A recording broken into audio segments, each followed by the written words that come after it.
In this video, I'm going to teach you how to connect API with WordPress. In order to do that, head over first to WordPress.com, click on the Get Started right here or right here in order to log in into an account. So you can create an account by clicking on this and log in using this option.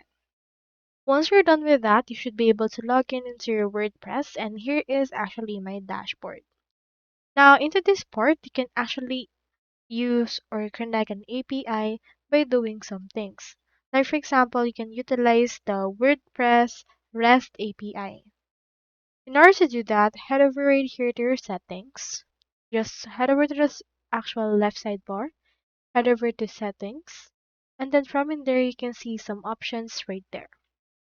Once you're on your settings, next thing you need to do is to head over right there and then locate the advanced option. So you can find it by going over to general settings altogether. Into this part, head over and click on the advanced option that we can see right there.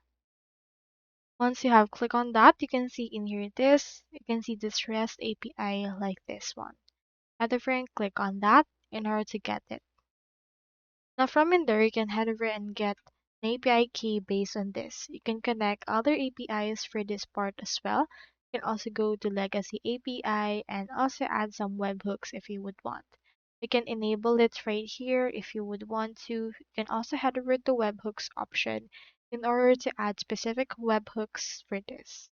So for example, click on this create new and then integrate right here an API that you wish to use. Add in here the API version, the secret, URL, topic, status, name, and after that, head over and save it in order to connect it all together into your WordPress. So that's all there is today, and I hope this video helped you out.